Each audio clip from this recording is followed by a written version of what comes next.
शिक्षक दिवस पर प्रदेश के सभी माता पिताओं से, बच्चों से और सभी अध्यापकों को मेरी मंगल कामनाएं हैं। परिस्थितियां थोड़ी अलग है, कोरोना का काल है जिसमें बच्चों की ऑनलाइन एजुकेशन हो रही है, तो सरकार ने जो सुविधा बच्चों को दी है उसका वो जल्दी से फ़ायदा उठाएं, अपने अध्यापकों से जुड़े रहें फ़ोन द्वारा, और जो उनकी क्लासें ली जा रही है ज़्यादा से ज़्यादा प्रश्न वो घर में सॉल्व करें और टीचरों को बताएं, क्योंकि टीचर कुछ जो है वो स्कूल में भी पहुंच रहे हैं। हम शिक्षक दिवस पर अपनी महान जो हमारी परंपराएं हैं, क्योंकि गुरु को यानी कि ईश्वर के बाद दूसरा माना गया है, हमारी शिक्षा का महान मूल्य हमें बताता है कि शिक्षा असत्य से सत्य की तरफ, अंधकार से प्रकाश की तरफ और मृत्यु से अमरता की तरफ ले जाती है। तो सभी विद्यार्थी शिक्षा के इन महान मूल्यों को ग्रहण करके शिक्षक दिवस पर आगे संकल्प लें कि हम विद्या ग्रहण करके हिमाचल प्रदेश का भारतवर्ष में नाम रोशन करेंगे। जय हिंद, जय भारत। चंबा के चुराहा में चल रहे हाइड्रो प्रोजेक्ट चांजू 2 में बिना अनुमति चलाया जा रहा क्रशर प्रदूषण नियंत्रण बोर्ड ने वीरवार को सील कर दिया। बिजली बोर्ड ने क्रशर में लगे डीजी सेट को सील किया। अब प्रशासन और प्रदूषण नियंत्रण बोर्ड की टीम क्रशर को सील करने के लिए मौके पर पहुंची तो वहां से प्रोजेक्ट और कंपनी के अधिकारी गायब हो गए थे। प्रदूषण नियंत्रण बोर्ड ने क्रशर चलाने को लेकर सभी औपचारिकताएं पूरी करने के लिए कंपनी को कई बार नोटिस जारी किया था। कंपनी ने इस पर कोई कार्रवाई नहीं की। क्रशर से ध्वनि सहित अन्य प्रदूषण हो रहा था। नाले से पत्थर निकालकर क्रशर में इस्तेमाल किया जा रहा था। लोगों ने बोर्ड को इसकी शिकायत की थी। वीरवार को बोर्ड के कनिष्ठ अभियंता राहुल शर्मा, एसडीएम चुराहा मनीष चौधरी, नायब तहसीलदार लतीफ, कानूनगो देशराम पटवारी, महेंद्र सिंह और अन्य लोगों ने कार्यवाही करते हुए वे मौके पर पहुंचे और कार्यवाही की। जहां पर देश भर में भारत सरकार द्वारा आवास योजना के तहत गरीब परिवारों को मकान दिए जा रहे हैं, वहीं जमीनी हकीकत कुछ और ही बयां करती है।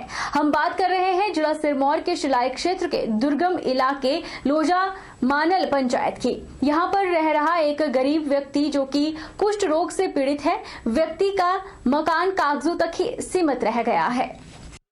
व्यक्ति के मकान की हालत इतनी खराब है कि किसी भी दौरान यह मकान गिर सकता है। ग्रामीणों का कहना है कि सरकार द्वारा व्यक्ति को इंदिरा आवास योजना के तहत मकान मिला था, पर यह मकान कागजों तक ही सीमित रह गया है। यह व्यक्ति गरीब होने के साथ साथ कुष्ठ रोग से भी पीड़ित है। ना तो कोई रोजगार है और ना ही खाने पीने की व्यवस्था। ग्रामीणों का कहना है कि लगभग 2-3 साल से गरीब व्यक्ति का खान पान गाँव के कुछ व्यक्ति कर रहे हैं। यही नहीं, ग्रामीणों ने यह भी आरोप लगाए हैं कि पैसे आने के बाद भी एक पैसे का भी काम नहीं हुआ। उसके लिए कोई भी सुविधा नहीं है, मकान की भी नहीं है, खाने पीने की सुविधा भी नहीं है। जो कोई खाना ला रहा है उसके लिए वो तो खा भी नहीं पा रहे बेचारा, और बहुत सुविधा सी मजबूर है बेचारा। कोई सुविधा कर सकते इसकी तो हमारी भी इतनी कृपया है आपके लिए। अगर कोई इसकी सेवा पानी करेगा, हमारे घर से बहुत दूर है वो तो बेचारा, अगर कोई खाना लाते उसके लिए वो तो खा भी नहीं पा रहे हो। कुड़िया राम है, ये मेरे घर के नज़दीक रहता है, और कि इसकी समस्या वैसे तकरीबन तो बहुत सारी है, लेकिन पहले ही ये थी कि पंचायत द्वारा इसके लिए इंदिरा आवास की सुविधा आई थी, तो उसमें जो भी कुछ इसके मकान के लिए एक भी पैसे का काम नहीं हुआ। और बाकी जो ये इसका खाना है वो हम करीब इसके कुष्ठ रोग से पीड़ित है। भगवान की दया से 4 या 5 साल से इसके खाने का बंदोबस्त जो है हम कर रहे हैं। क्योंकि वहीं जब विकास खंड अधिकारी से बात की गई तो विकास खंड अधिकारी ने बताया कि व्यक्ति के नाम कोई भी मकान सैंक्शन नहीं हुआ था, और जो हुआ है वह इसके भाई के नाम से सैंक्शन हुआ था। और उन्होंने क्या कहा, आइए सुनते हैं। राम जिसका नाम आपने मेंशन किया है, इनके नाम पे कोई मतलब सैंक्शन या प्रपोजल नहीं आया है इस ऑफिस में। सर, गांव वालों का आरोप है कि पंचायती प्रधानों द्वारा इसमें गमन किया गया है, तो इसको लेकर आपका क्या कहना है सर? देखिए, इसमें ऐसा है कि गबन का तो सवाल ही पैदा नहीं होता जब सैंक्शन ही नहीं हुआ इनके नाम का केस। दूसरी बात है, अगर आपको मैं सूचित करना चाहता हूँ कि इनके भाई थे मांझूराम, उनके नाम का केस सैंक्शन हुआ था प्रधानमंत्री आवास योजना के अंतर्गत, और उसका जो स्कीम है उसका प्रावधान ये है कि जो भी किस्तें जाती हैं, पहली, दूसरी और तीसरी, वो डायरेक्ट लाभार्थी के खाते में जाती है। करसोग में कृषि विभाग द्वारा लोगों को सुबह सुभाष पालेकर खेती की ओर अग्रसर किया जा रहा है। ग्राम पंचायत शाहोट में महिलाओं को कृषि विज्ञान की पुस्तकें वितरित की गई।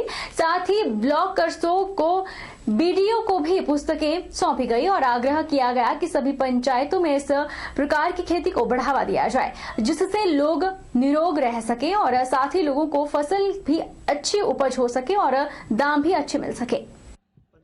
हम इसके लिए अधिक से अधिक लोगों जो भी हमारे पास यहाँ पे आते हैं, पंचायत के चाहे प्रतिनिधि हो गए, स्टाफ हो गया, हम उन लोगों को प्रोत्साहित करेंगे कि आप अधिक से अधिक लोगों के साथ जुड़ें और उनको स्कीम के बारे में इंफॉर्मेशन, इसका अवेयरनेस इसकी सब जगह पहुँचाएँ।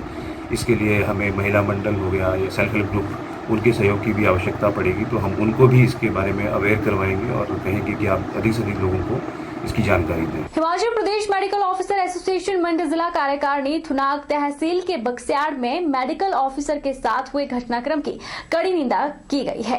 एसोसिएशन ने बक्स्याड़ अस्पताल में तैनात आपातकाल ड्यूटी के लिए जा रहे डॉक्टर अभिनव चौहान के साथ किए गए शरारती तत्वों के बर्ताव पर कड़ा ऐतराज जताया है और सरकार से मांग की है कि इस मामले पर उचित कार्रवाई की जाए। मैं आपको बताना चाहता हूँ कि 2 दिन पहले हमारे बक्स्याड़ में कार्यरत सिविल हॉस्पिटल में कार्यरत मेडिकल ऑफिसर जो कि अपनी इमरजेंसी ड्यूटी देने जा रहे थे, उनकी रास्ते में गाड़ी रोकी गई और साथ में गाड़ी रोकने के बाद उनके साथ जो है हाथापाई हुई, उनका गला पकड़ा गया और उनको जो है धमकी दी। यही नहीं बल्कि उन्हें वहाँ पे 2 घंटे रोका गया, जिसकी वजह से वो इमरजेंसी ड्यूटी पे टाइमली नहीं पहुँच पाए। तो मेरी सरकार से यही प्रार्थना है कि पहले भी हमने बोला हुआ था सरकार को कि जितने भी PSCs, CSCs और सिविल हॉस्पिटल हैं वहाँ पे जो है डॉक्टरों के लिए सिक्योरिटी प्रोवाइड कराई जाए। खासकर ऐसे काल में जब यहाँ पे जो पूरे कोरोना जैसी महामारी पूरे दुनिया में फैली हुई है और हमारे जो मेडिकल ऑफिसर्स हैं और हमारे जो स्पेशलिस्ट हैं वो दिन रात जो हैं सेवा करने में लगे हैं, वो भी अपने बिना घर जाए हुए। तो सरकार से यही अनुरोध है कि इस मामले में जो है उचित कार्रवाई की जाए। साथ में मैं पुलिस वालों से भी यही आग्रह करूंगा कि इसमें जो है सख्त से सख्त कार्रवाई की जाए। अगर 2 दिन के भीतर अगर सख्त कार्रवाई नहीं होती है तो फिर एसोसिएशन को जो है कुछ दूसरा विकल्प जो है सोचना पड़ेगा। वक्त चला है छोटे से ब्रेक का। ब्रेक इस बार फौरन लौटेंगे, आप बने रहिए हमारे साथ।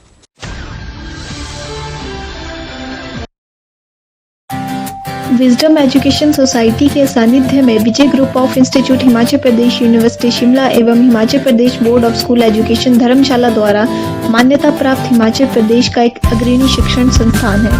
इंस्टीट्यूट में BBA, BCA, BCom, PGDCA, BEd तथा DLEd के कोर्सेज उपलब्ध हैं। कॉलेज प्रयासरत है छात्रों के चहुमुखी विकास की ओर, जिसके लिए कॉलेज उपलब्ध करवा रहा है डिजिटल क्लासरूम्स, विभिन्न प्रयोगशालाएं जैसे कि कंप्यूटर प्रयोगशालाओं का उपयोग ऑनलाइन एग्जामिनेशन के लिए भी किया जाता है, जिसमें 150 से अधिक कंप्यूटर मौजूद हैं तथा साथ ही नेचौक कस्बे में अर्ध लाइब्रेरी के अभाव को दूर करने के लिए विजडम एजुकेशन सोसाइटी ने कस्बे में शिक्षा प्राप्त करने वाले बच्चों समेत स्थानीय युवा पीढ़ी को अपने कैंपस में पुस्तकालय की सुविधा उपलब्ध करवाई है तथा साथ ही विजय ग्रुप प्रयासरत है कि कोरोना महामारी छात्रों के विकास में बाधा न बने, इसलिए विजय ग्रुप छात्रों को ऑनलाइन रजिस्ट्रेशन की सुविधा प्रदान कर रहा है, जिसके माध्यम से छात्र घर बैठे ही अपनी एडमिशन की प्रक्रिया को पूरा कर सकते हैं। इसलिए vijayinstitute.com वेबसाइट को विजिट करें तथा ऑनलाइन रजिस्ट्रेशन पर क्लिक करके फॉर्म को फिल करें। अधिक जानकारी के लिए हमें संपर्क करें।